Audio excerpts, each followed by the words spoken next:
요한복음 강의 12번째 시간으로 거듭나지 아니하면, 이런 제목으로 하나님의 말씀을 전하도록 하겠습니다. 예수 그리스도와 니고데모의 대화의 형식으로 진행되고 있는 본문은 요한복음에 기록된 예수 그리스도의 7대 강화 가운데 첫 번째 말씀입니다. 기독교에서 말하고자 하는 구원교리의 진수를 예수 그리스도께서 친히 니고데모에게 설명하시는 대화의 내용 속에서 우리는 이 중요한 내용들을 선명하게 우리가 깨닫고 발견할 수 있습니다. 본문에 등장하고 있는 니고데모는 어떤 인물인가 하면 1절에 바리새인 중에 니고데모라는 사람이 있었는데 그는 유대인들의 치리자더라, 이렇게 흥정역이 번역을 합니다. 니고데모는 당대의 율법에 박식한 학자였고 당시 예루살렘의 최고 의결기관이었던 사내들은 공회의 의원이었고 경제적으로 부유한 삶을 살아가고 있었던 그런 인물이었습니다. 그는 율법 준수에 있어서 유대인의 3대 분파, 바리새파, 사두개파, 에세네파 3대 분파, 그리고 하나를 더 추가하면 열심당인데 이 3대, 4대 종파 가운데 가장 엄격한 바리새파의 사람이었습니다. 그는 구제와 기도와 금식을 통한 경건 생활에 있어서 타의 추종을 불허할 만큼 열심을 내었던 자였고 누구에게 무엇을 배워야 할 이유가 없는, 이미 자신이 율법에 있어서 정통한, 그래서 이스라엘 사람들을 가르치는, 지도하는 위치에 있었던 인물이 바로 니고데모였습니다. 이렇게 사회적으로나 정치적으로나 종교적, 경제적으로 지극히 안정된 삶을 살아가고 있었던 니고데모가 이제 막 공생애를 시작하신, 그래서 아직 많은 사람들에게 알려지지 않은 나사렛의 이름 모를 한 청년인 예수 그리스도에게 찾아오게 된 사건을 오늘 성경은 기록을 해놓고 있습니다. 당시 유대 사회에서 가장 잘 나가고 있었던 그가 무엇 때문에 무명의 예수 그리스도에게 찾아온 것일까요? 아무리 많은 지식을 쌓고 권력을 거머쥐고 막대한 부를 축적했다 할지라도 감출 수 없고 숨겨지지 않는 것이 있습니다. 그것은 어떤 영혼이든지 그 영혼의 참된 주인이신 분을 온전히 깨닫고 만나고 경험하지 못하게 됨으로 인해서 그로 인해서 때때로 엄습하는 고독과 견디기 힘든 두려움과 불안과 염려와 근심으로부터 그 누구도 자유로울 수 없다는 것이죠. 교회 안에 있다고 해서 그리스도 안에 있는 것이냐? 절대로 그렇지 않습니다. 날마다 성경 속에서 그리스도를 묵상하고 내 안에 있는 죄성들을 깨뜨리면서 그리스도를 닮아가고자 애쓰고 수고하지 않는다면 그는 그리스도 밖에 있는 사람일 뿐입니다. 모든 것을 다 가졌지만 니고데모는 지금 갈급해하고 있었죠. 무엇인가 자신이 생각해오던 그 어떤 분명한 가치, 그 확실한 진리를 이제 그는 발견하고자 그것에 대해서 갈망하고 있었습니다. 모든 것을 다 가졌어도 그는 자신이 완전히 채워지지 않은 사람이라는 걸 알고 있었던 거예요. 그의 영혼은 율법 아래서가 아니라 이제 진정한 자유함을 맛보고 싶어하는 원초적인 갈증을 느끼고 있었던 것입니다. 사회적으로 그만한 위치에 있었던 그가 예수 그리스도에게 찾아온 일은 그렇게 간단하고 쉬운 일이 아니었을 것입니다. 그는 자신의 체면과 권위와 사람들의 시선을 의식하지 않을 수 없었을 것이고 그는 이렇게 예수께 찾아오기까지 아마도 수많은 갈등의 시간을 보냈을 것입니다. 그럼에도 불구하고 그의 영혼의 이끌림을 그는 저항할 수 없었던 거예요. 그의 영혼이 예수에게로 이끌리고 있다는 그 현실을 부정할 수 없었던 것입니다. 육신의 목마름도 그러하지만 영혼의 목마름이라고 하는 것은 더욱더 참을 수 없는 성질의 것이기 때문에 그는 그렇게 예수 앞으로 나오지 않고는 견딜 수 없는 어떤 이끌림에 의해서 결국 어느 날 밤 예수 앞으로 나올 수밖에 없었다는 것입니다.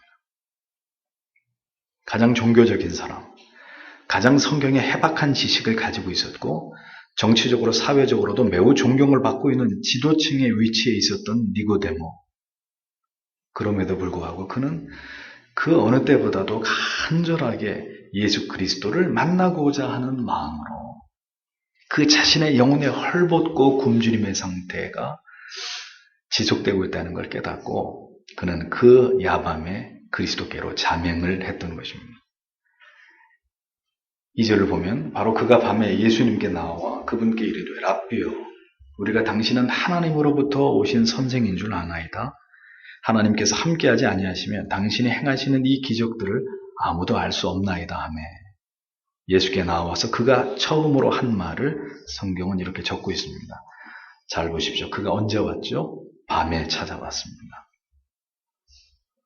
모든 것을 가리고 숨길 수 있는 밤, 자신의 체면과 위신도 모두 가리워주기에 충분한 밤에 그는 그렇게 아직은 진리를 대면하기에 감당할 수 없었던 그런 인물이었지만 또 한편 그는 자신의 영혼 깊은 곳에서부터 예수 그리스도에게 이끌리고 있었던 그런 인물이었기 때문에 자신도 알지 못하는 그 사로잡힘을 억제할 수 없어서 그는 그 밤에 마침내 결단을 내리고 예수께로 나오게 된 것입니다. 적어도 그에게 그 정도의 용기는 있었던, 하지만 한편으로는 조금 소심한 인물이 바로 니고데모였다는 것을 성경은 보여줍니다. 여기서 중요한 것은 무엇이겠습니까? 진리는 이렇게 사람을 이끄는 힘이다라는 겁니다. 그리스도께로 나오지 않고는 견딜 수 없도록 만드는 힘. 그것이 바로 메시아가 복음이 가지고 있는 능력입니다. 자, 오늘 이 자리에 오신 여러분, 무엇 때문에 이 자리에 나아오실 수 있었습니까? 진정 나의 신앙의 동기가 내가 오늘 내 발걸음을 옮겨서 교회에 나온 이유가 그리스도로 말미암은 거룩한 이끌림이었는지를 생각해 보십시오. 내가 주님께 나온 것은 좀 더 본질적으로 내가 예수를 믿게 된 것은, 내가 교회에 오게 된 것은 그의 부르심 때문이었나를 생각해 보셔야 된다. 분명하게 나는 그분이 나를 불러서 저항할 수 없는 그분의 부르심 앞에 나는 내 영혼의 백기를 들고 주님 앞으로 나온 것이다 라고 오늘 여러분들이 있는 그 자리에서 여러분들이 왜 이 자리에 있게 됐는지를 내 스스로 답할 수 있는지를 여러분 자신에게 물어보셔야 된다는 거예요. 왜 이 말씀을 드립니까? 그러한 거부할 수 없는 강력한 부르심, 그 이끌림에 의해서 교회에 나오지 않은 사람도 있을 수 있기 때문입니다. 온갖 불선하고 인간적인 동기로 교회를 다니고 종교 생활을 하는 사람들 교회 안에 적지 않거든요. 나에게는 이 어떤 하나님의 말씀에 근거한 운명적 이끌림이 있었는가? 그의 사로잡힌 그분의 말씀에, 그분의 은혜에, 그분의 사랑에 포로가 되어서 나는 오늘도 그분 앞에 나오지 않고는 견딜 수 없는 그 마음으로 주님 앞에 나오는 것인가를 생각해 보셔야 된다는 거죠. 진리는 강요하는 것이 아닙니다. 신앙은 강제적인 것이 아닙니다. 거룩한 부르심이 아니었다면 누구도 자신의 의지로 그리스도 앞으로 나올 수 없음을 잊지 마십시오. 자기의 의지로 나올 수는 있습니다. 하지만 그가 거듭나는 일은 일어나지 않습니다. 어떤 경우에는 내 의지로 나아왔다고 믿기 때문에 또 내 의지로 나아오지 않기도 합니다. 그냥 뒤로 물러가 버리는 것이죠. 이러한 종류의 것들은 전부 다 거듭난 신앙인의 그것이다 라고 말하기 어려운 것입니다. 내가 나오고 싶어서 나온 게 아니에요. 복음은 택한 자기 백성을 그 복음 앞으로 이끌어내고야만은 능력이 있습니다. 그 거룩한 이끌림이 주께서 나를 부르신다는 그런 감각이 성도, 신자인 여러분들의 영혼 안에 있어야 한다는 것이죠. 하나님의 택한 자기 백성은 그의 아들 앞으로, 갈보리의 십자가 앞으로 나오지 않고는 견딜 수 없게 되어 있습니다. 그 이끌림의 결과 예수 그리스도를 만난 사람은 마침내 어떻게 돼요? 자기 생업까지도 포기할 수 있게 됩니다. 누구처럼요? 예수의 제자들처럼. 배를 버리고 가족을 버리고 모든 현실적인 염려와 걱정을 뒤로 한 채로 그리스도를 쫓을 수밖에 없게 되는 것. 그것이 하나님의 부르심입니다. 그 부르심의 결과이고 그 부르심에 응한 자의 모습이고 태도인 것입니다. 여러분 보고 생업을 다 포기하라는 의미가 아니죠. 그것을 내려놓을 수 있을 만큼 그분이 내 인생에 매우 중요한 존재가 되어버렸다는 것을 의미하는 것입니다. 니고데모는 예수 그리스도를 랍비와 하나님께로서 오신 선생으로 호칭하고 있는 것을 볼 수 있습니다. 나이로 보건대 또 사회적인 종교적인 위치로 보건대 니고데모가 예수 그리스도에 대해서 이렇게 호칭한다는 것은 쉬운 일이 결코 아닙니다. 그러나 지금 적어도 그는 자신 앞에 서 있는 이 젊은이가 그저 평범한 인물이 아니라는 것을 어렴풋이 알고 있었던 것입니다. 그러하기에 그는 지금 예수 그리스도에게 나의 위대한 자라는 의미의 랍비라는 호칭과 하나님께로서 오신 선생이라는 표현을 통해서 예수 그리스도 앞에서 자신을 지극히 낮추고 있는 모습을 볼 수 있는 것이죠.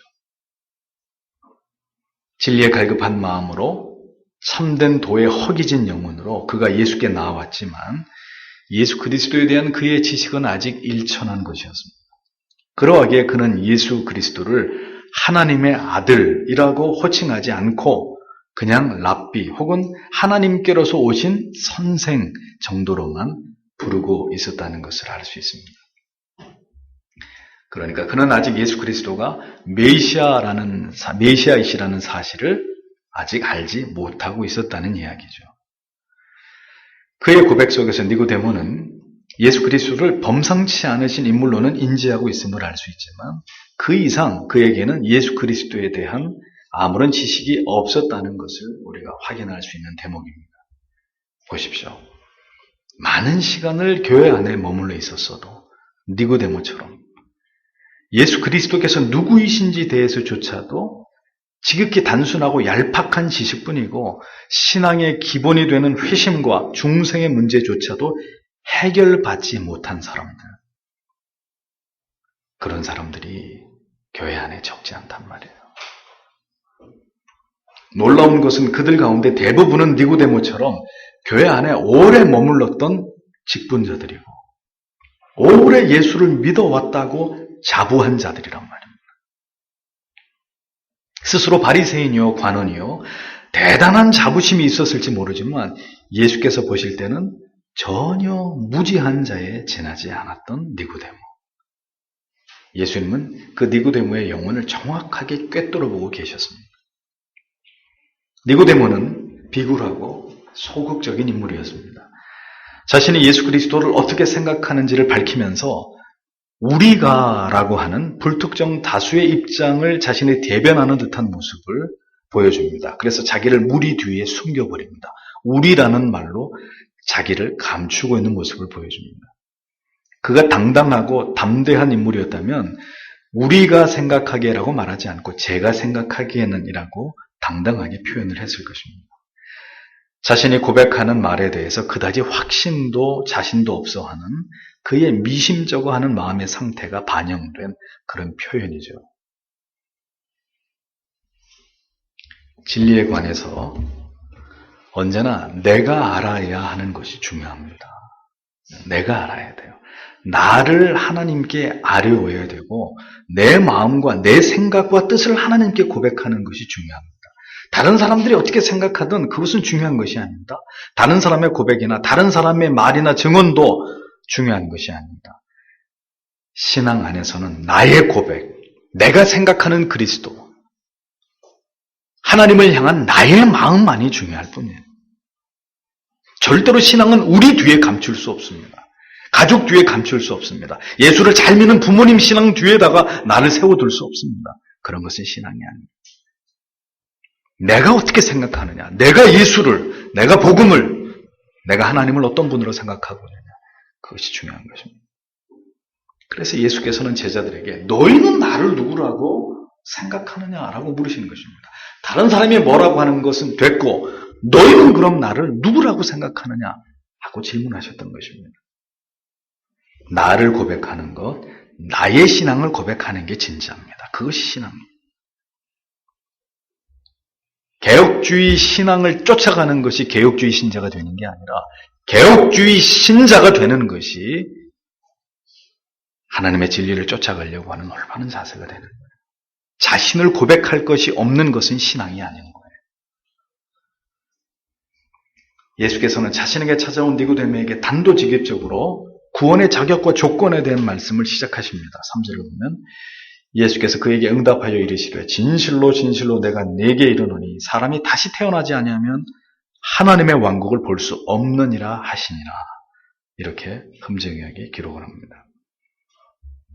예수께서는 당신은 랍비시오 하나님께서 보내신 선생이라고 고백하면서 그의 표적을 통해서 이와 같은 사실을 알게 되었다는 니고데모의 말 따위에는 별로 관심이 없으신 듯 예수께서는 다짜고짜 그에게 중생의 교리를 설명하기 시작합니다. 그래, 네가 나를 랍비로 불러주는구나. 네가 나를 하나님께로부터 온 선생이라고 내가 행한 표적을 보고 그렇게 이해해주고 나를 믿어주니 고맙구나. 이런 멘트는 전혀 없으시고 그런 얘기는 관심이 없으신 거죠. 조용히 하고 이제부터 내가 하는 얘기를 잘 들어라. 나는 지금 너에게 매우 매우 중요한 이야기를 할 것이다. 진실로 진실로. 성경에 예수께서 진실로 진실로라고 반복해서 표현하는 이 관용어구는 예수께서 무언가 아주 중요한 말씀을 하시려고 하실 때 반복적으로 진실로 진실로 내가 내게 이르노니 이런 표현들이 관용어구가 계속해서 나타납니다. 아주 굉장히 중요한 이야기를 지금부터 내가 너에게 할 터이니 내 말을 들어라. 내가 표적을 행한 것이 중요한 것이 아니고 네가 나를 랍비라고 하나님께서 보내신 선생이라고 부르는 것, 지금 그런 게 중요한 게 아니라 그런 것들보다 더 중요한 것은 거듭남이 무엇인지에 대해서 내가 아는 것이다. 이거죠. 이것이 지금 내 영혼에 있어서 가장 시급한 문제이다. 이것이 주님의 마음이셨다는 것입니다. 내가 참으로 중생이 무엇인지 아느냐? 중생을 해야만 하나님의 나라에 들어갈 수 있는데 율법이고 바리새파고 공회의원이고 지금 이런 외적인 조건들이 중요한 것이 아니라 신앙의 핵심, 바로 거듭남으로 열리는 하나님의 나라에 대해서 아는 것이 가장 시급한 것이다. 거듭나지 않고는 절대로 하나님의 나라를 볼 수 없다. 하나님의 나라에 들어갈 수 없는 것이다. 이것 이상으로 중요한 것이 없다는 것을 주께서는 니고데모의 그 만남 속에서 성경 말씀 속에서 아주 뚜렷하게 그것을 드러내고 계시는 겁니다. 뭔가 예수께서 공생애를 시작하시면서 대단히 중요한 말씀을 시작하셔야 되는데 그 처음 얘기는 중생에 관한 것이었다는 거죠. 가장 신앙의 본질적인 것에 관해서 예수는 지금 니고데모를 상대로 이 교리를 전파하고 계셨던 것입니다. 나머지는 그 다음이에요. 신앙에서 가장 중요한 것, 내가 중생을 경험하는, 내가 회심을 하는 거, 이거 이상으로 중요한 게 없어요. 거기서부터 시작하는 거니까. 그래서 그 어떤 말씀도 하기 전에 주께서는 니고데모를 붙들어 놓고 가장 먼저 이 모든 성경 전체를 통틀어서 가장 중요한 교리, 중생의 교리를 그에게 가르치고 계셨던 것입니다.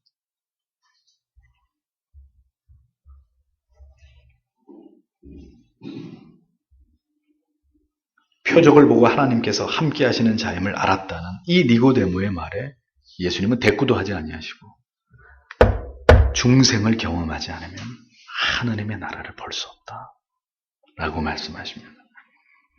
예수께서는 지금 니고데모가 하는 말들의 그 무지함과 그 무가치함을 보고 계셨습니다.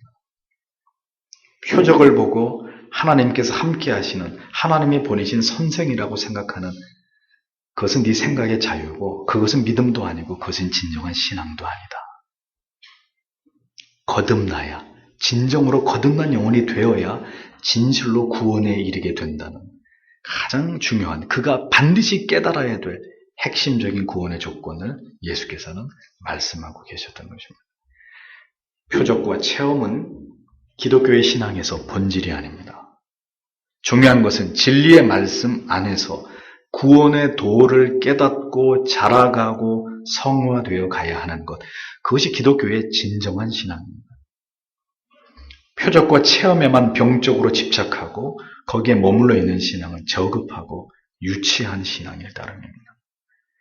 신앙의 처음부터 성경 말씀을 통해서 영혼의 깊은 깨달음과 은혜를 체험하는 것이 그래서 중요한 것입니다. 교회를 처음 나온 사람이 다른 것에 관심을 갖게 할 이유가 없습니다. 어떤 친교 모임이나 어떤 다른 프로그램에 참여해서 그런 것으로 신앙의 입문을 자칫 잘못 들어가게 하는 것은 큰 죄가 됩니다. 누구든지 진리를 찾아 구도자의 자리로 나온 자들에게 가장 시급한 것은 성경을 가르치는 거예요. 구원의 도를 자세하고 분명하고 두렵게 그에게 가르치는 것입니다. 니고데모는 예수에게서 메시아의 향기를 맡기는 했지만 확신도 없었고 그가 하나님의 아들이라는 것은 더더욱 알지 못한 상황이었습니다. 이건 뭘 알 수 있죠? 단순한 진리에 대한 호기심만으로 신앙을 가질 수는 없는 일이라는 겁니다. 표적과 체험에만 몰입하는 신앙은 절대로 성경이 말씀하는 믿음이 아닙니다. 무엇인가 진리에 대해서, 하나님에 대해서 거룩한 호기심이 생겼다고 해서 여러분들이 하나님의 자녀가 되었다라고 착각해서는 안 됩니다. 왜냐하면 거듭나다라는 말은 위로부터 나다라는 의미입니다. 위로부터 나다. 이것은 거듭남의 주체가, 그 의지가 죄인인 우리들에게 있는 것이 아니라 하나님의 주권에 있음을 의미하는 것입니다. 내가 거듭나고 싶어서 거듭나는 게 아니에요. 하나님이 거듭나게 하셔야 거듭나는 것입니다. 즉 하나님의 택하심 속에서 새롭게 태어나는 은혜를 입지 않고는 결단코 하나님의 나라에 들어갈 수 없는 이 위대한 구원의 교리를 예수께서는 이 니고데모와의 대화 속에서 처음으로 우리에게 밝혀 드러내고 계시는 것을 보게 되는 거죠. 중요한 것은 사람이 거듭나지 않으면 하나님의 나라를 볼 수 없다고 하신 바로 이 말씀이에요. 거듭났다는 게 뭡니까? 거듭났다는 게 뭐예요? 세례를 받은 거예요? 주일에 예배를 한 번도 빠지지 않고 열심히 나오는 게 거듭난 것일까요? 때때로 선을 행하기도 하고 성경을 읽기도 하고 때때로 기도를 하기도 하고 기도하다 눈물을 흘리기도 하면 그럼 그것이 거듭난 것인가요? 나는 신앙의 가정에서 태어나서 4대째, 5대째 예수 믿는 집안에서 태어났으니까 내가 거듭나는 것은 당연한 거야. 그건 여러분들의 착각입니다. 거듭남이란 한 영혼이 깊이 자신의 죄를 자각하고 그 죄에 대해서 하나님 앞에 통회하면서 나의 죄를 구속해 주신 그리스도의 그 측량할 수 없는 사랑 앞에서 이후로는 그리스도를 위해서 그분을 닮아가기 위한 삶의 목표로 수정하고 그리스도만을 신뢰하면서 참된 그리스도인이 되어가도록 성령께서 그의 인격과 마음과 성품에 깊이 그를 터치하셔서 그를 변화시켜 놓은 상태, 그것이 거듭남이에요. 그것이 중생이에요. 그래서 구약에서는 이러한 회심과 중생의 상태를 설명하기를 에스겔 11장 19절 20절에 내가 그들에게 일치한 마음을 주고 그 속에 새 신을 주며 그 몸에서 굳은 마음을 제하고 부드러운 마음을 주어서 내 율례를 쫓으며 내 규례를 지켜 행하게 하리니 그들은 내 백성이 되고 나는 그들의 하나님이 되리라. 이렇게 기록하고 있습니다.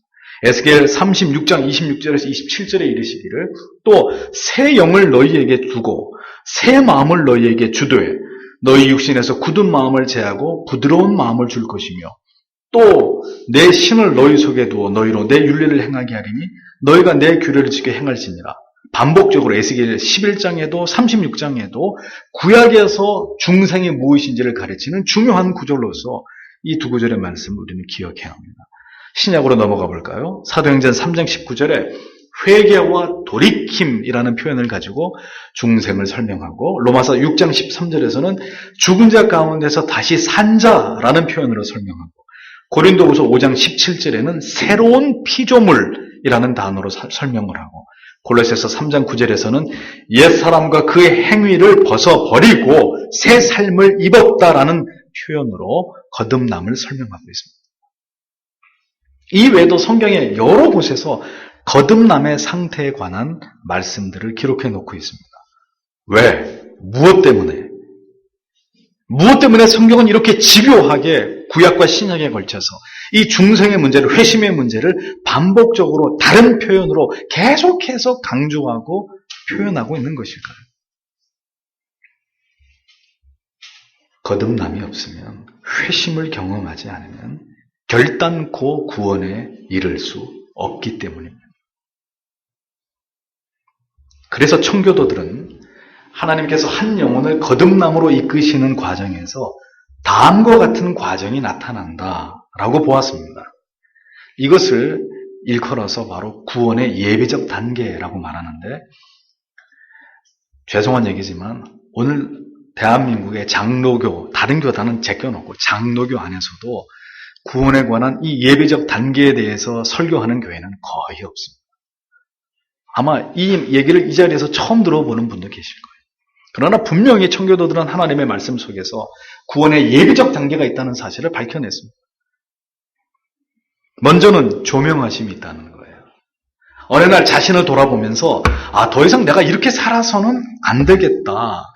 이게 내 인생의 전부는 아닐 것이다. 막연한 깨달음을 주신다는 거예요. 자기의 삶의 어떤 비참함이나 어떤 결핍을 보게 하시면서 내가 신의 존재 앞으로 나아가야 되겠다. 내가 이렇게 살 게 아니라 내가 하나님이라고 하는 존재하심 앞으로 나아가야 되겠다라는 깨달음을 주시는 첫 번째 예배적 단계가 나타난다고 청교도들은 보았습니다. 두 번째는 죄의 각성입니다.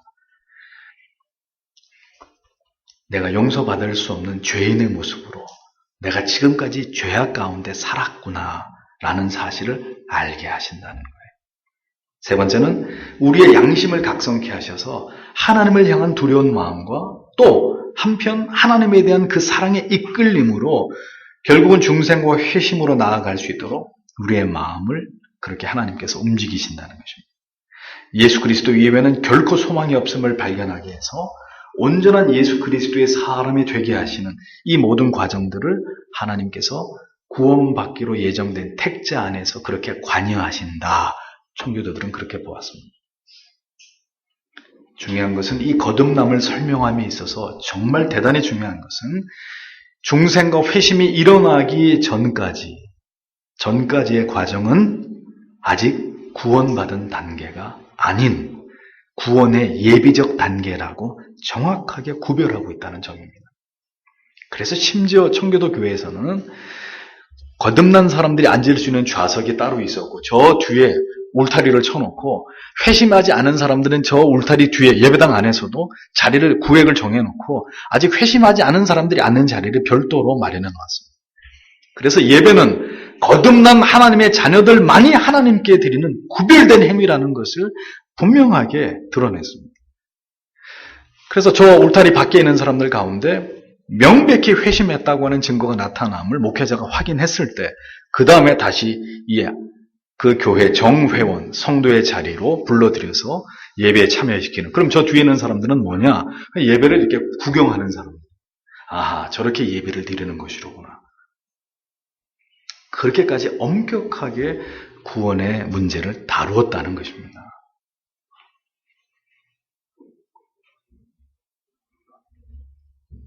정말 심각한 것은 그런 기준을 가지고 볼 때 교회 안에 계신 분들 가운데 조명하심의 단계 아래는 있어도 혹은 조금 더 나가서 내가 죄인이구나 하고 스스로가 죄인인 사실을 자각하고 있는 정도에만 머물러 있는 그런 분도 계시고, 그래서 죄를 지으면 순간 양심의 가책을 느끼고 괴로워하지만 또다시 죄를 반복적으로 짓는 단계에 머물러 있는, 이런 분들은 전부 다 어떻게 된 거예요? 아직 거듭남에 이르지 못한 예비적 단계에 있으면서도 중요한 것은 오늘 이 시대의 문제는 구원의 예비적 단계에 있으면서도 자기는 구원을 받았다고 믿는 그런 자연인들이 교회 안에서 얼마든지 찾아볼 수 있다는 거죠. 만약 여러분의 영혼이 구원의 예비적 단계에서 더 나아가서 중생과 회심을 통해서 진정한 신앙의 어떤 그 믿음을 갖게 되는 단계까지 나아가지 못한 경우라면 엄밀하게 말해서 여러분들은 아직 구원의 자리까지 나아간 것이 아닌 것이 되는 거예요. 이런 것들을 절대로 한국교회는 구별하지 않습니다. 교회만 나오고 예수 믿습니까? 믿습니다. 당신은 구원받은 겁니다. 이렇게 이야기하는 것으로 끝내죠. 구원받은 하나님의 자녀, 하나님께로부터 은혜를 받고 살아가고 있는 신자의 특징은 그럼 뭡니까? 칼빈은 예수 그리스도께서 하신 말씀을 토대로 이렇게 정리했습니다. 참된 신자는 첫째, 자기 부인이 있어야 한다는 것입니다. 아내가 있어야 된다는 말이 아니에요. 자기 부인이 있어야 된다. 셀프 디나이얼이 자기 부인이 있어야 된다. 어떤 순간에도 하나님의 뜻 앞에 기꺼이 복종하고 자기를 포기하는 순종이 있어야 그가 진정한 구원에 이른 성도다라고 보았습니다. 두 번째, 자기 십자가를 지는 것이다 라고 했습니다. 그리스도 때문에 당하는 고난과 사명을 기꺼이 감당하면서 진정으로 감당하기 힘든 어떤 상황이나 사람이나 핍박이나 고난으로부터 도망치지 않고 묵묵히 그 십자가를 지고 가고 있는 그가 진정으로 구원받은 하나님의 은혜 아래 살아가고 있는 성도의 모습이다. 이렇게 보았습니다. 그리고 마지막은 마음과 뜻과 생명을 다해서 진정으로 하나님의 말씀을 사랑하는 성도다라고 얘기했습니다.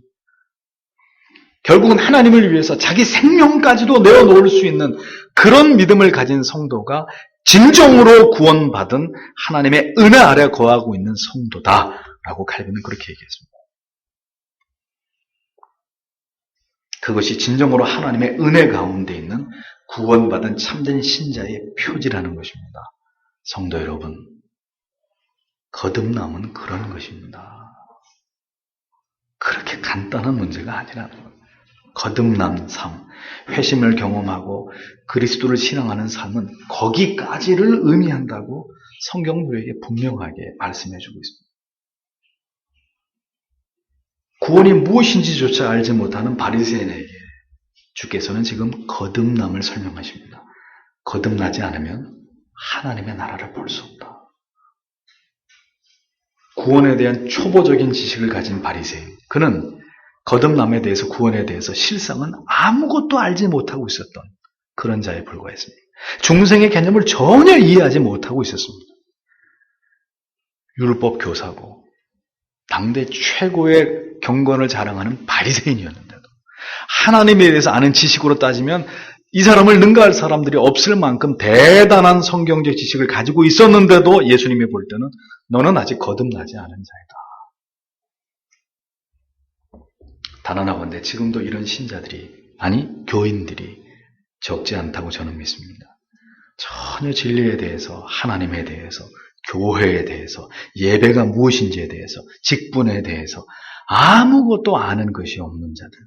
그런데도 불구하고 자기는 아주 극구 구원받았다고 확실하게 주장하는 사람들. 가장 안타깝고 두려운 일입니다. 그리스도께서는 그에게 중생에 대해서, 거듭남에 대해서, 구원의 가장 기초적인 지식에 대해서 말씀하십니다. 이것이 너무 중요하기 때문에 진실로라고 강조하십니다. 거듭난 사람만이 하나님의 나라를 본다. 영혼의 새로운 촉이 생기는 것이다. 영안을 갖게 되는 것이다.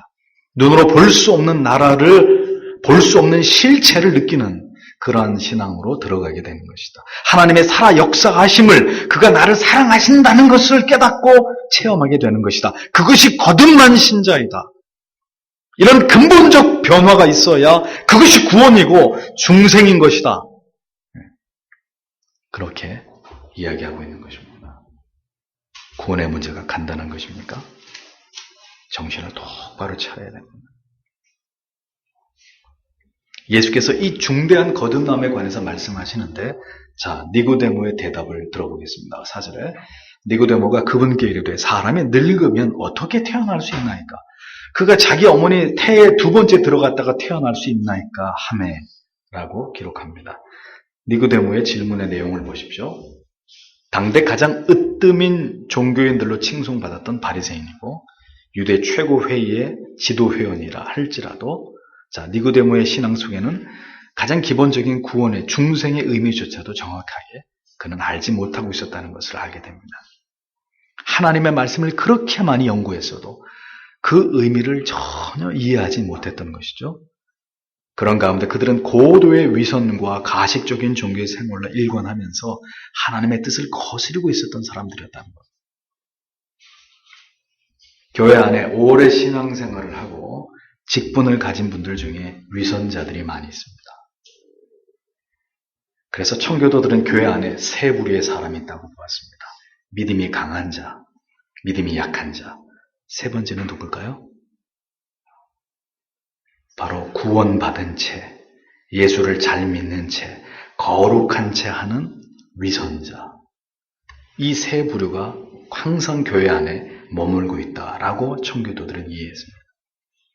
그래서 이러한 부류를 바탕으로 청교도의 설교의 주 타겟은 바로 이러한 교회 안에 숨어있는 교묘한 위선자들을 향해서 비수와도 같이 죄를 책망하는 사자후를 바라면서 그들이 진정한 회심의 자리로 나오기를 촉구했던 것을 볼 수 있습니다.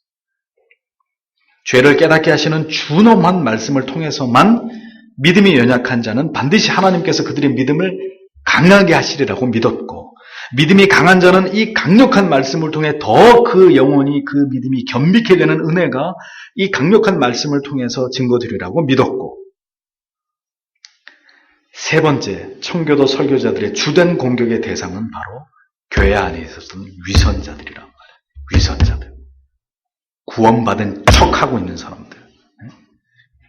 누구보다도 예수를 잘 믿고 있다고 착각하고 있는 사람들.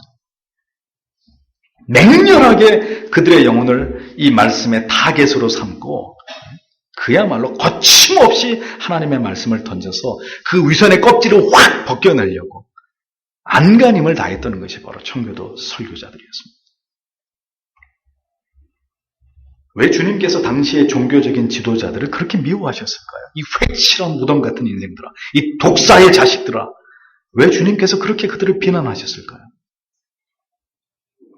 진리의 도에 대해서 전혀 올바르게 이해하고 있지 못하면서도 위선과 가식적인 종교의 생활로 자신들의 이익을 삼고 있었던 그런 자들이었기 때문에 누구요? 바리새인들, 서기관들, 사두개인들.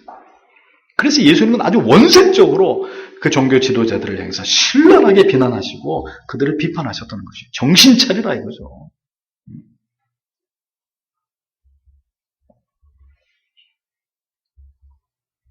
실상은 아무것도 모르면서 아는 체 하는 사람들, 가장 불쌍한 사람들이고 반드시 거듭남의 은혜가 임하도록 말씀으로 지도받아야 될 대상들인 거죠. 구원에 이르지 못한 자, 거듭나지 아니하는 자는 절대로 거듭남의 의미를 이해할 수 없습니다. 그러니까 무슨 소리를 하는 거죠? 거듭난다고요? 그럼 어머니 뱃속으로 들어가서 다시 나오란 얘기입니까? 엉뚱한 얘기를 하고 있는 거예요. 그 대단히 뛰어난 학식을 가진 대학자라는 자가 거듭남을 이야기하는데 다시 어머니 뱃속에 들어가서 다시 태어나란 얘기입니까? 이런 엉뚱한 대답을 하고 있습니다. 아무리 지성적으로 탁월한 사람도 기독교의 진리를, 이 중생의 의미를 자신의 이성으로는 절대로 접근할 수 없고 이해할 수 없는 것입니다. 거듭남의 문제는 이해의 문제가 아니라 하나님이 찾아오셔서 깨닫게 해주심의 문제이기 때문에 절대로 그런 식으로 그 도를 이해할 수 없습니다. 하나님께서 거듭나게 하시는 것이거든요. 다만 그렇게 되어질 자들에게는 그렇게 그 영혼이 중생과 회심을 향해 나아가도록 하나님이 어떻게 하십니까? 그의 인생에서 푸쉬하시는 거죠. 몰아간단 말이에요. 회심과 중생에 이르도록 하나님께서 그를 이렇게 몰아가시는 것을 경험하게 되는 거예요. 니고데모는 이렇게 엉뚱한 질문을, 어리석은 질문을 던집니다. 여기에 다시 예수님은 답변하시기를 5절에 예수께서 대답하시되 진실로 진실로 내가 네게 이르노니 사람이 물에서 나고 성령에서 나지 아니하면 하나님의 왕국에 들어갈 수 없느니라. 이렇게 적고 있습니다. 여기서 물을 세례를 통한 죄수심의 증표로 많이 이 구절들을 번역을 하고 해석을 하고 신학적으로 그렇게 풀이하는데 그렇지 않습니다. 중생에 이르기 위해서 반드시 세례를 받아야 되느냐 이런 의미로 이 본문이 잘못 오용된다면 그것은 성경이 원하고 있는 그런 부분이 아니죠. 단지 물로 우리의 모든 육신의 더러움을 씻음처럼 우리의 죄를 씻으시는 하나님의 은혜와 그렇게 되도록 죄를 깨닫게 하고 고백케 하심으로 마침내 죄를 사함받고 하나님의 자녀가 되게 하시는 성령의 전적인 은혜가 있어야 거듭날 수 있음을 예수께서 말씀하신 것입니다. 거듭남은 이렇게 하나님 편에서의 우리를 깨끗게 하시는 구속의 은혜를 통해서만 우리가 얻게 되는 것이다. 이것을 예수께서 분명하게 말씀하신 것이죠. 인간의 어떤 노력이나 행위나 우리 자신의 의가 아닌 그리스도를 통한 구속의 은혜와 성령의 그 적용하심을 통해서만 그가 거듭난 하나님의 자녀가 되는 것이다라는 거죠. 그래서 요한 1서에서는 중생은 하나님의 자녀들을 어떻게 표현하죠? 하나님께로서 난 자. 이걸 반복적으로 이 하나님께로서 난 자라는 표현이 요한 1서에서 여러 번 반복해서 나옵니다.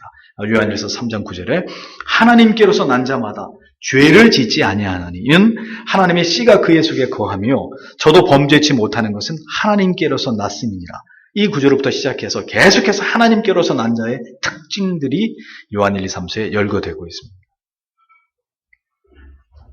성도의 의로운 삶은 구원을 위한 조건이 아니라 구원받은 성도의 확정적 열매다. 이것이 성경이 정리하고 있는 내용입니다. 따라서 열매가 없다면 그는 구원받은 성도일 수 없다는 거죠. 열매에 무관심한 사람은, 경건에 무관심한 사람은, 성화에 무관심한 사람은 신자일 수 없다.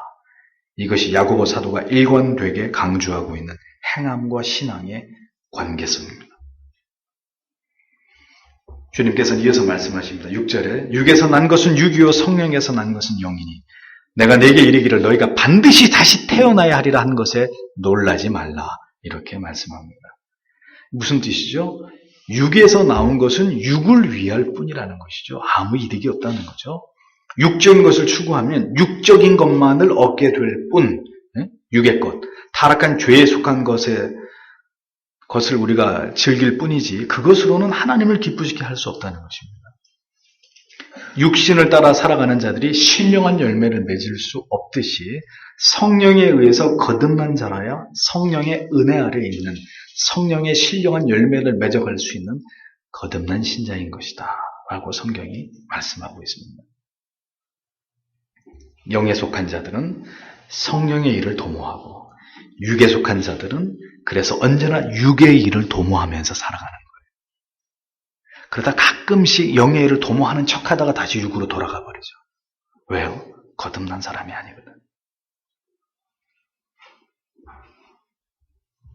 영에 속한 자들은 영원한 내세와 하나님의 영광에 목말라 하지만 교회 안에 있어도 육에 사로잡힌 사람들은 언제나 세상의 아름다움에 관심을 갖습니다. 세상의 쾌락과 즐거움과 세상에서 누리는 재미에만 늘 몰입해서 살아가는 삶을 떠나지 못합니다. 영에 속한 자인지 육에 속한 자인지를 생각해 보십시오. 즉 거듭난 성도인지 거듭나지 않은 성도인지를 깊이 고민해 보십시오. 주님께서는 이 중생의 교리를 기이한 말로 듣지 말라고 하셨습니다. 니고데모는 지금 전혀 이해할 수 없는 이 중생의 교리의 말씀을 들으면서 혼란을 느끼고 있었습니다. 올바른 진리와 구원에 대한 교리는 가벼운 믿음과 가벼운 구원을 기대했던 자들을 여전히 당황스럽게 만듭니다. 그들을 깊은 수렁에 혼란의 늪에 빠뜨립니다. 단언하건대 지금까지 구원에 대한 올바른 교리는 많은 교회 안에 있었던 교인들을 혼란에 빠뜨렸습니다. 이전에 교회에 부임을 해서 설교를 시작했을 때 5년 전 얘기입니다. 거의 모든 성도님들이 반발하셨습니다. 시험에 들고 교회를 떠나는 성도들이 속출했습니다. 설교를 이렇게 하고 있으면 성가대석에서 여기저기서 한숨 소리가 터져 나옵니다. 주일 저녁과 월요일 아침이 되면 어제 했던 설교 내용에 대해서 반발하는 문자들이 날라옵니다. 사실 그런 일들이 일어날 것이라고 예상했고 그런 일이 일어나야 된다고 저는 생각했습니다. 그랬습니다. 하나님의 말씀으로 그 교회와 성도님 전체를 들었다 놓고자 하는 마음이 내 안에 강하게 일어났습니다. 그 교회로 가야 되겠다고 기도하고 하나님의 뜻을 구할 때 이미 하나님이 저에게 주신 마음이었습니다. 얼마간의 성도가 떨어져 나갈지 저한테는 그게 중요하지 않았습니다. 구원의 바른 도를 전하고 무엇이 하나님을 기쁘시게 하는 예배인지 어떤 교회가 진정으로 그리스도의 통치를 받는 교회인지를 설교하고 또 설교했습니다. 성도 여러분, 구원의 도는 기이한 것입니다. 쉽게 귀에 들어오고 쉽게 마음에 다가오는 그런 말씀이 아니에요. 절대로 쉽게 이해할 수 없는 도입니다. 이미 유대주의에 율법주의에 찌들 대로 찌들어 있었던 니고데모에게는 더더욱 그러했겠죠. 도대체 무슨 소리냐 저게. 다시 태어난다는 말이 도대체 무슨 소리냐. 잘못된 신앙과 고정관념에 얽매여 있는 성도일수록에 자신이 옳다고 믿는 그 신념에 노예가 되어 있는 성도일수록에 올바른 진리와 교리는 그를 괴롭히게 하고 그의 마음을 힘들게 합니다. 반드시 역사 속에 그랬습니다.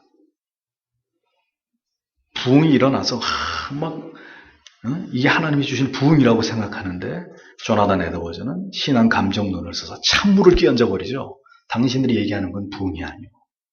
지금 당신들이 영적인 각성이라고 주장하고 거듭남이라고 얘기하는 지금의 그 현상은 성경의 말씀을 볼 때 성경이 이야기하는 거듭남과 다른 것이요. 찬물을 끼얹어 버려요. 얼마나 사람들이 혼란스럽겠습니까? 마음을 열고 성령께서 나를 고쳐주시기를 진리의 검으로 내 영혼을 내 신앙을 총체적으로 수술해 주시기를 사모하는 그 겸비함이 우리 모두에게 있어야 돼요. 회심과 중생의 이 중대한 교리를 설교하면 전혀 이것을 이해하지 못하고 배척하고 이단시하고 목회자에게 비난과 강한 거부감을 보이는 자들을 지금까지 수도 없이 보아왔습니다. 왜일까요? 왜 그런 반응을 보일까요? 그들은 이 중요한 중생과 회심의 교리를 자기 방식대로 이해하고 믿고 있었던 사람들이기 때문에 도무지 깨닫지 못하고 수용하지 않습니다. 기대하지 않습니다. 왜요? 이것은 사람이 이해하거나 사람이 노력해서 얻을 수 있는 문제가 아니기 때문입니다. 성령이 하실 일이죠. 성령이 임의대로 주권적으로 행하실 일들입니다. 인간이 왈가왈부할 필요가 없어요. 나는 당신의 말을 믿겠다 안 믿겠다 그런 얘기 중요하지 않습니다. 오늘 이 말씀을 듣는 여러분 가운데 여러분들이 거듭나서 하나님의 자녀가 되어야 될 자들이라면 이 말씀이 그대로 여러분에게 빨려 들어가듯이 이 말씀이 흡수될 것이고 그렇지 않으면 계속 이 말씀을 거부하게 될 것입니다. 그래서 주님께서는 다음과 같이 말씀하셨죠. 8절에 바람이 마음대로 불매 내가 그것의 소리는 들어도 그것이 어디에서 와서 어디로 가는지 알지 못하더니 성령에게서 난 사람도 다 이러하니라 하시니라 그랬습니다. 무슨 뜻일까요? 성령의 역사하심을 바람에 비유해서 설명하셨는데 그 의미는 바람이 임의의 방향에서 불어와서 임의의 방향으로 흘러가 버리듯이 그래서 사람이 능히 그 바람에 부는 방향을 좌지우지할 수 없고 예측할 수 없는 것처럼 위로부터 태어나는 거듭남은 사람의 의지와는 무관한 성령 하나님의 주권적인 역사의 결과물이다라는 거예요. 그래서 믿을 자는 반드시 믿게 돼 있고 믿지 않을 자는 어떤 말을 해도 그 진리를 거부하게 되어 있는 것입니다. 성령으로 인해 중생함을 받게 된 사람은 모두 이렇게 인간이 결코 알 수 없는 어떤 신비한 하나님의 은혜 속에서 그 하나님의 택하신 경륜 속에서 되어진 놀라운 일이라는 것을 주님은 분명하게 설명하고 계십니다. 성령 세례를 받음으로 거듭난 하나님의 자녀가 되는 것은 절대로 인간의 의지가 아니라 하나님의 의지이고 그러하기에 그들을 하나님의 자녀, 하나님의 소유라는 말로 표현하고 있는 거예요. 구원은 거듭남과 회심은 바람처럼 성령이 성령의 뜻대로 주권적으로 행하실 일들입니다. 각 영혼 위에 역사하실 거룩한 하나님의 일들입니다. 그래서 구원을 허락하시기 위해서 우리에게 믿음 주셨음이 우리에게는 사실 엄청나게 감사한 일이고 감격스러운 일이 아닐 수 없는 거죠. 내가 그 예수가 믿어진다는 게 이게 보통 일이 아니라는 거예요. 내가 하나님의 자녀가 됐다는 거, 내가 하나님의 자녀로 살아가고 있다는 거 보통 은혜요 축복이 아니란 말입니다. 바람 같은 우리가 예측할 수 없는 성령의 역사를 올바르게 이해하지 못할 때 어떻게 됩니까? 이 시대 신비주의자들이나 은사주의자들이나 신사도주의자들처럼 성령 하나님의 역사하심을 사람이 명령하거나 사람의 의지에 의해서 성령 하나님을 움직이게 하실 수 있다는 이단적 발상을 발칙하게도 갖는 거예요. 응? 누가 감히 성령을 통제하러 듭니까? 있을 수 없는 일이죠. 진리를 벗어난 타락한 교회들, 제가 볼 때는 이단입니다. 바람처럼 전적인 하나님의 주권에 따라서 역사하시는 성령 하나님께 감히 죄인인 인생들이 계시를 달라고 나을지어다 병을 나으라고 막 명령을 하고 하나님을 불러드리려고 하는 이런 모든 작태들은 신성 모독에 가까운 죄악들이에요. 어리석고 미련하게 짝이 없는 죄인들이 자신들의 중생을 위해서 할 수 있는 일이라고는 아무것도 없어요. 전적으로 타락하고 무능한 죄인들이 감히 지엄하신 하나님께 이렇게 저렇게 해주시기를 간구하는 일은 무리하기 짝이 없는 가당치 않은 일이라는 것을 잊어버리시면 안 됩니다. 우리는 오늘도 엎드려서 하나님의 긍휼과 자비하심을 바랄 뿐이죠. 도대체 어떤 인간이 자기의 머리끝부터 발끝까지 타락함은 생각지 않고 하나님 앞에 나아가서 이거 해달라 저거 해달라 이거 될 줄 믿습니다 이런 소리를 하고 있냔 말이에요. 어떤 제정신이 아닌 성도가. 우리가 무엇을 하나님 앞에 간구하게 될 때 잊어버리지 마세요. 뭘? 여러분들이 먼저 그의 나라와 그의 의를 간구했는지를 생각해 보세요. 성경은 그렇게 말씀하고 있으니까. 너희는 먼저 그의 나라와 그의 의를 구하라.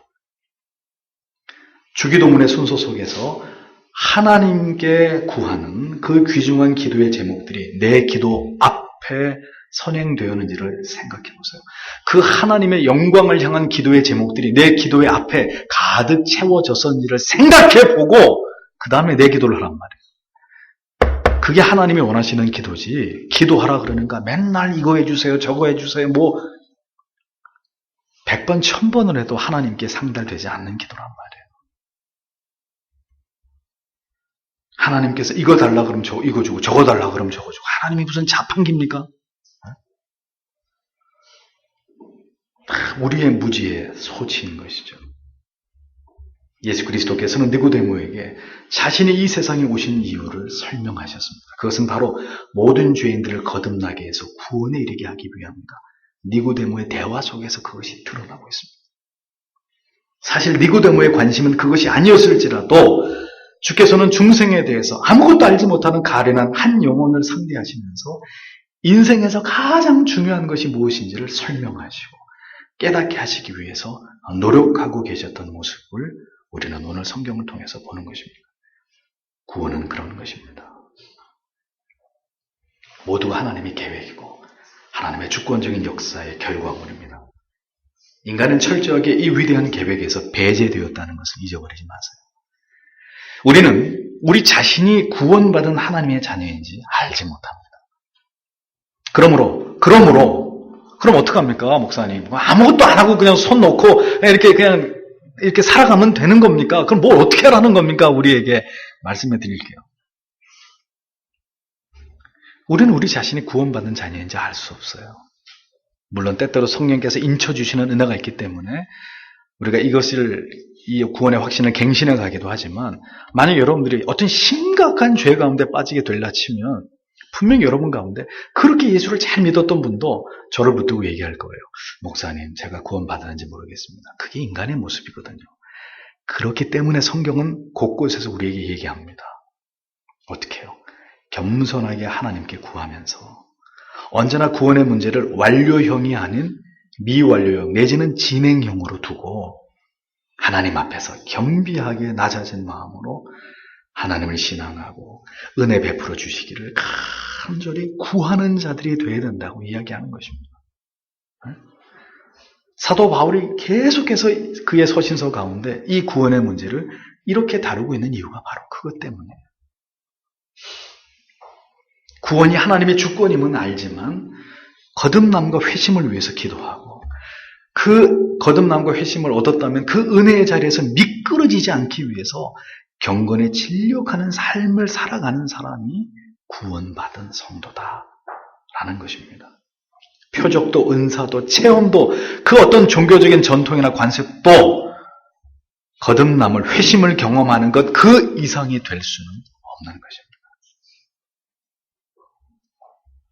진정한 구원으로 들어가는 관문으로서의 거듭남, 하나님의 주권에 의해서 이루어지는 이 위대한 구원의 역사하심이 여러분 모두에게 확인되고 인쳐지기를 바라시고, 아직 구원의 확신이 없는 예배적 단계에 계신 분들 진지하게 기도하세요. 장난치듯이 하시면 안 됩니다. 정말 목사님 저는 구원받는지 모르겠습니다. 아직 안 받았으니까 모르죠. 배 안에 아기가 자라고 있으면 엄마들이 분명히 그것을 감지하듯이 내 안에 예수가 계시고 내가 진정으로 거듭난 하나님의 자녀라면 거듭나지 않았다는 생각보다는 거듭났다는 생각이 훨씬 더 많은 비중을 차지합니다. 그러나 그렇다 할지라도 하나님 앞에 간절히 기도하고 하나님이 원하시는 자리에 있고 순종하고 자기를 부인하고 고난의 십자가지만 짊어지고 내 뜻과 생명과 내 모든 것 다해서 주님을 사랑하려고 하는 그 마음을 품고 주님의 뒤를 쫓아가는 사람이라야 구원받은 사람이 되는 거예요. 거듭난 사람이 되는 거예요. 거듭나지 아니하면 하나님의 나라를 볼 수 없느니라. 여러분들이 이 땅에서 주님을 섬기는 모든 날들 동안에 여러분 귀에서 떠나지 말아야 돼. 하나님의 음성이 주님의 음성입니다. 여러분들은 거듭난 신자입니까? 진정으로 회심을 경험한 하나님의 자녀입니까? 이 이상으로 중요한 질문은 진리 안에서 존재하지 않는다는 사실을 기억하시고 여러분들이 어떤 자리에 있든 간에 간절히 주께 부르짖어 기도하고 간구하고 거듭난 자의 삶을 살아가도록 하나님이 그렇게 우리에게 찾아오시고 이 문제에 관한 한 계속해서 거듭 우리의 삶에 하나님의 우리에게 주시는 확증과 인치심이 나타나기를 사모하면서 여러분들의 구원을 이루어 나가시는 하나님의 자녀들이 다 되시기를 주님의 이름으로 부탁드립니다. 기도하겠습니다.